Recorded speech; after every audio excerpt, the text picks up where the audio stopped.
Salut les Vatosokos, j'espère que tout le monde se porte bien. On se retrouve pour un nouveau débrief à chaud de PSG versus Angers. Match quand même pas terrible. Mais le plus important, yes, c'est le 13e titre gagné par le Paris Saint-Germain. 13 titres gagnés, 13 championnats français gagnés par le Paris Saint-Germain.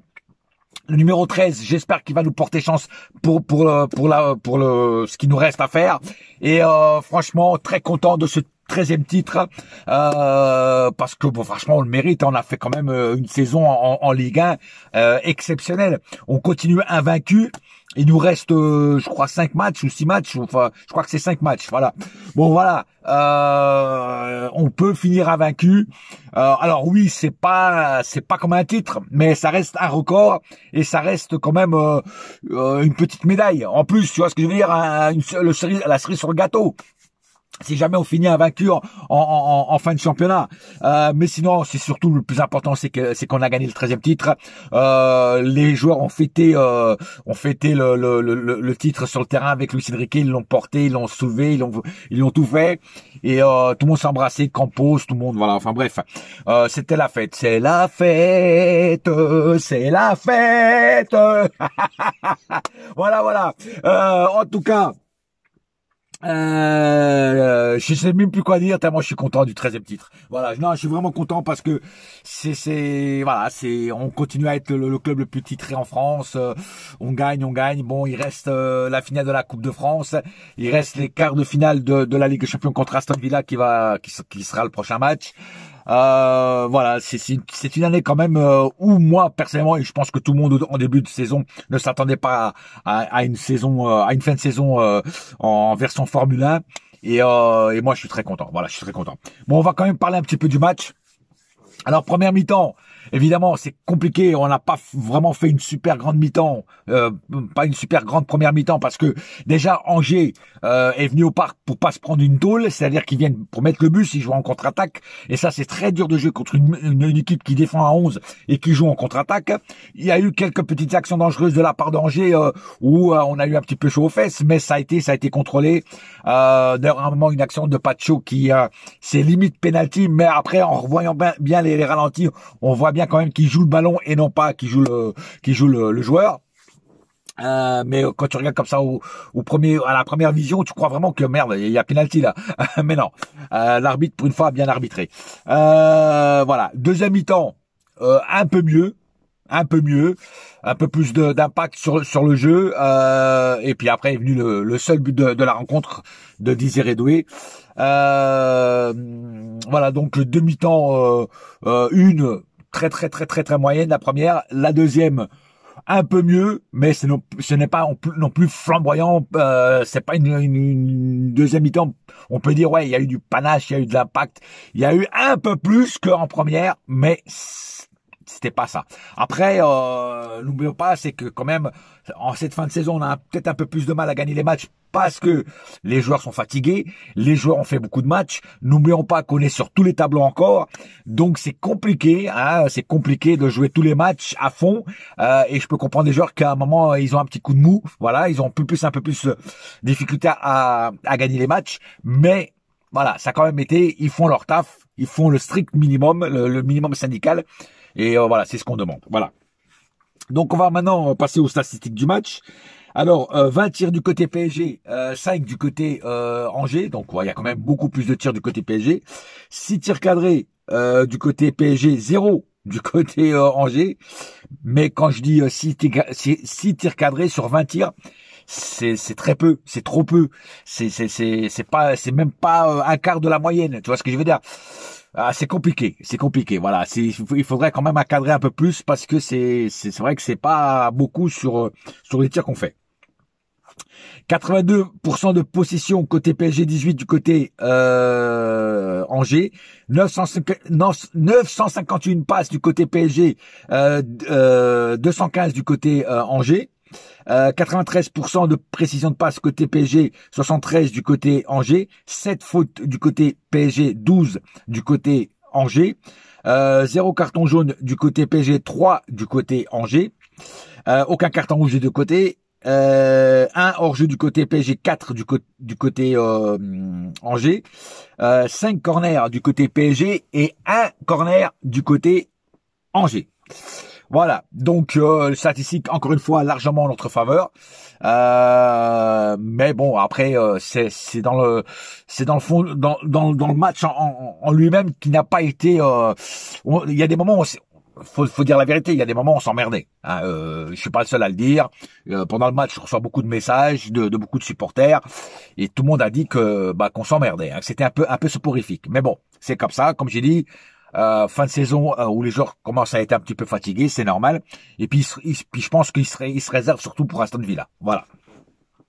Maintenant, on va passer au cas par cas. Donnarumma, il a plutôt été en vacances sur ce match. Il n'a pas eu grand chose à faire, donc je peux pas trop le noter sur ce match. Hein, voilà. Hakimi a fait beaucoup d'efforts, surtout dans l'impact du jeu, surtout que il percutait beaucoup à l'avant, voilà, et il était plus meilleur. On va dire presque en attaque que en défense. Mais même s'il a fait quand même beaucoup de replis défensifs, il a plutôt été correct dans l'ensemble du match. Marquinhos, impeccable. Marquinhos, vraiment, il a fait son taf. Maman, il y a une scène, il y a une action dangereuse de la part de Danger, et Marquinhos, il était tout seul, je crois, maman, et il a réussi à stopper cette attaque d'Angers et à lui tout seul, donc j'ai vraiment aimé et il sera suspendu malheureusement contre le match contre Aston Villa. Il va nous manquer. Alors je sais pas qui c'est qu'ils vont mettre à la place, si c'est Beraldo, si c'est comme aujourd'hui Hernandez, je sais pas du tout. En tout cas, Beraldo, si c'est Beraldo, je serais pas rassuré parce que Beraldo fait beaucoup d'erreurs et des fois il fait des fautes un petit peu inutiles. C'est-à-dire qu'il est un petit peu brut dans la récupération du ballon et des fois j'ai peur qu'il nous fasse une faute et qu'il nous crée un penalty contre nous. Voilà. On va voir ce que va faire Luis Enrique, on va voir qui c'est qui va mettre, mais bon, je suis pas trop rassuré quoi. Pacho, toujours pareil, Pacho, rien à dire, nickel, très beau match de Pacho, voilà. Lucas Hernandez sur ce match-là, j'ai bien aimé. Voilà, il a été correct. Les autres matchs, il était un petit peu à la ramasse. Sur ce match, je l'ai trouvé plutôt impactant, défensivement et bien sur les relances. Donc j'ai bien aimé le match de Lucas Hernandez parce que dernièrement c'était pas ça et là sur celui-là, il a été plutôt correct. Fabien Ruiz, il a été bon. Voilà, il a pas commis d'erreur, il a plutôt été, il a porté de l'impact au milieu, donc c'est Fabien Ruiz, vraiment, ça va. J'ai rien à redire sur Fabien Ruiz. Vitinha paraît très très bon. À un moment il fait un tir, c'est pas passé loin. Vitinha, pareil, fond de jeu, récupération, la totale, on va dire, hein, Vitinha. Donc c'est ce qu'on demande, voilà. Zahir Emery. Alors Zahir Emery, lui, il m'a déçu énormément.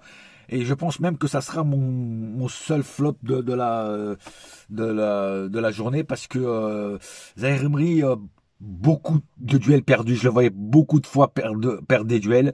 Perte de ballon, mauvaise relance. Alors oui, il court, il fait des efforts. Il va défendre, il va à l'avant, au milieu, il est un peu partout. Mais c'est des efforts des fois un peu inutiles parce que voilà, il a quelque chose qui manque pour qu'il soit mieux. Voilà. Et dernièrement, Zahir Emery a beaucoup de mal à revenir au niveau qu'il avait quand on l'a connu au début.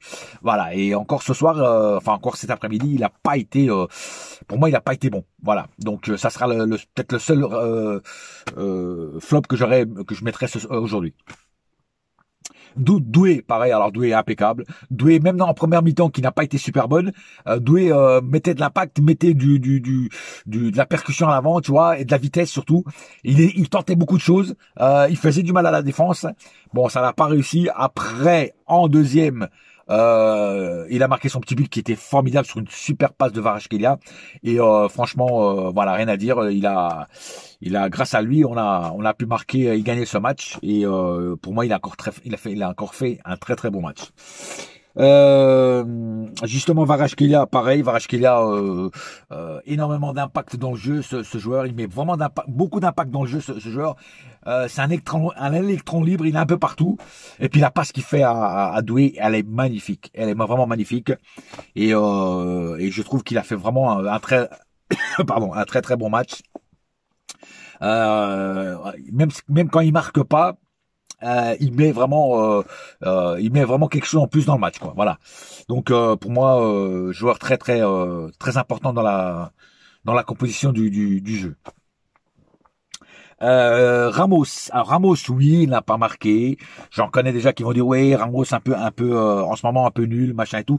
Mais Ramos, c'est vrai que la dernière fois, j'ai dit que Ramos était transparent, mais après il y en a qui sont venus me dire certaines choses et c'est vrai que j'ai été obligé de l'admettre.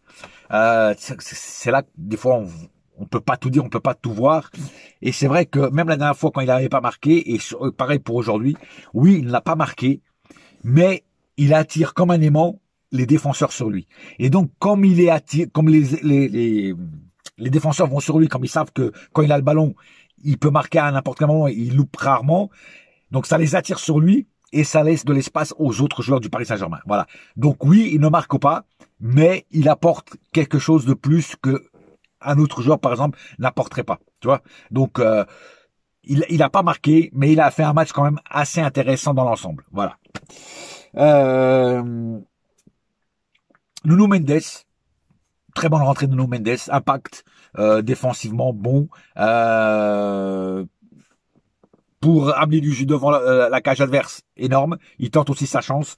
Franchement, rien à dire. Nuno Mendes, quoi, comme d'hab. Dembélé, par contre, la rentrée de Dembélé m'a un petit peu déçu. Il n'a pas amené grand-chose. Il a eu un moment, pareil, il gardait trop le ballon. Pas assez de passes à ses collègues. Bon, ça se voyait qu'il voulait marquer un but. Mais à un moment ou à un autre, Dembélé, il va falloir que tu penses aussi que des fois, t'es trop entouré, que t'arriveras pas à dribbler tout le monde et qu'il faut que tu passes le ballon à qui est démarqué. Voilà. Et là, je trouve qu'il a un petit peu retourné dans ses travers anciens, de garder le ballon trop longtemps dans ses pieds, quoi. Voilà. Sinon, à part ça, ça a été, mais il a pas fait, on va dire, il a pas fait une grande entrée comme il fait d'habitude. Voilà. Barcola, pareil, Barcola, je l'ai trouvé un petit peu, comment dire, mollasson. Alors oui, il a été 2-3 fois devant la cage adverse, mais beaucoup sur la finition, beaucoup de ratage. Voilà, donc il faut qu'il améliore ça aussi. Je trouve que oui, il fait du mal quand il dribble et puis quand il amène le ballon devant, mais c'est la finition qui est pas là en ce moment du côté de Barcola et durant un moment il avait la finition, là on dirait qu'il a reperdu la finition, donc j'espère qu'il va vite la retrouver parce que quand un joueur comme ça a la finition avec ça va au fond, quoi. Voilà, donc je peux pas dire aussi qu'aujourd'hui il a fait une super entrée, quoi. Voilà. Un petit peu déçu de la rentrée. Neves a fait une bonne rentrée aussi. Neves, ça a été, voilà, même s'il n'a pas joué hyper longtemps, mais il a quand même amené quand même beaucoup de. Il a fait le ménage un petit peu au milieu, quoi. Voilà, parce qu'au milieu on avait des fois sur les contre-attaques de Angers, on avait du mal. Et là, il a fait un petit peu de ménage. Voilà. Je pense avoir oublié personne. Non, j'ai oublié personne. Voilà. Donc voilà, donc un match gagné, le 13e titre gagné. Il nous reste la finale de la Coupe de France contre, je crois, c'est Reims. Et puis, il nous reste surtout le prochain match qui sera très important pour nous contre Aston Villa. Donc, ça sera le match au Parc des Princes. Et après, ça sera le match retour. Alors, le 9, ça sera au Parc des Princes et le 15, je crois, ça sera à Aston Villa. Voilà. Donc, on va attendre ce match avec impatience en espérant qu'on fasse un bon match, mais attention à Aston Villa, car ça, faut pas les sous-estimer. Emery est le coach, il connaît très bien le PSG, il connaît très bien Luis Enrique, il connaît très bien comment Luis Enrique joue. On a Asensio qui est là-bas aussi, qui connaît très bien le Paris Saint-Germain, qui va jouer contre nous évidemment, et je pense que lui va jouer, il va être titulaire. Voilà, il faudra faire très attention parce que ça sera pas un match facile, comme j'entends certains qui disent ouais, non, faut arrêter de sous-estimer les équipes qui sont en face. Si Aston Villa est en quart de finale, c'est qu'ils ont fait le taf. Donc il faudra faire très attention. Une dernière chose, je ferai un avant-match live comme je fais maintenant tout le temps pour les matchs de Ligue des Champions. Donc la veille, je ferai un live sur ma chaîne YouTube pour le match aller de PSG Aston Villa. Voilà. Sur ce, donc ça sera lundi. Voilà, lundi, je ferai cet avant-match là. Voilà. Sur ce, un seul club, un seul je suis perturbé, hein. Un seul cœur, un seul club, c'est Paris ma gueule. Yes, my friend, et la saga continue. Je suis perturbé parce que je pense au 13e titre et je suis perturbé. Voilà, je suis content en fait. Voilà, rendez-vous bientôt pour le prochain match. Allez.